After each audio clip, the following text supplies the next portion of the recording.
Avec vous, c'est cette histoire d'influenceuse algérienne qui se retrouve devant les juges. Vous la voyez, elle s'appelle Sophia Ben Lehman. Elle a 350 000 personnes qui la suivent. C'est une influenceuse franco-algérienne. Elle était hier devant le tribunal correctionnel de Lyon.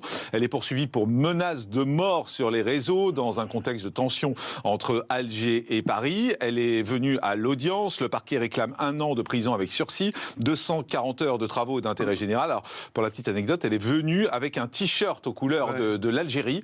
Elle est venue au tribunal comme ça, habillée comme ça. Je vous propose d'écouter. Elle se justifie sur les menaces de mort en disant de toute façon, tout le monde menace de mort tout le monde. Oui. C'est d'une banalité affligeante, écoutez.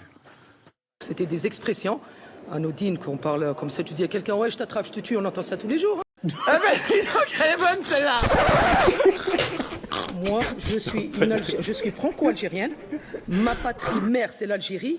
Et la terre d'accueil, c'est la France, que je respecte les règles de la République. Alors justement, et moi j'ai retrouvé, il y a des petites vidéos d'elle qui circulent, et j'en ai trouvé une par exemple, où elle est... Pardon ? La fin de la phrase qu'elle a... J'ai pas entendu. Elle a dit ma patrie mère, c'est l'Algérie. Et ensuite Et la France est ma terre d'accueil. C'est ma terre d'accueil. D'accord. Voilà. Et on va l'écouter parce qu'elle a fait un TikTok également que j'ai retrouvé, un TikTok où elle parle avec d'autres femmes et elle explique, elle lui dit, va te faire foutre, toi et la France. Alors l'interlocutrice lui dit, mais pourquoi tu restes là? Et elle dit, parce qu'ils sont restés chez nous pendant 1 siècle et 32 ans, et j'estime que moi je reste ici. Et je vous passe les insultes qu'on a bipées forcément, mais voilà, écoutez. Est-ce que ce pays-là qu'est-ce que tu fous en France alors? Parce qu'ils sont restés chez nous 1 siècle et 32 ans, j'estime qu'on reste ici. Voilà ce que je dis. Va rester en Arabie Saoudite. Voilà, Gilbert Collard. Moi, je pense à tous les amis franco-algériens que j'ai, bien sûr, et qui souffrent d'écouter cet abruti. Attention aux insultes, en plus vous êtes avocat, alors attention à la diffamation. Abruti, non, ça passe. Ça passe. Bon, d'accord. Oui. Il est avocat, donc il sait. Ok. Qui souffre d'entendre cette philosophe. Voilà. Hein. Bon, voilà, cette grande philosophe, parce que elle fait un tort. Alors pour moi, personnellement, vous n'allez pas être d'accord avec moi, mais c'est un agent. Un petit agent de rien du tout du gouvernement algérien. Hein.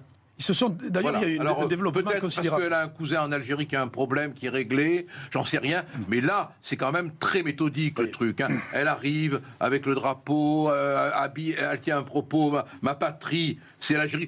Comme vous disiez fort justement, elle a qu'à retourner. Non, elle vous dit que non. Hein. Elle vous dit que non parce que les Français vous êtes restés en Algérie. Elle vous dit donc moi je reste ici. En gros, elle nous occupe.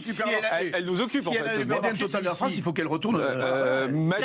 Peut-être pour une fois, je partage un peu ce qu'elle dit, mais peut-être pour une fois voir aussi le verre à moitié plein.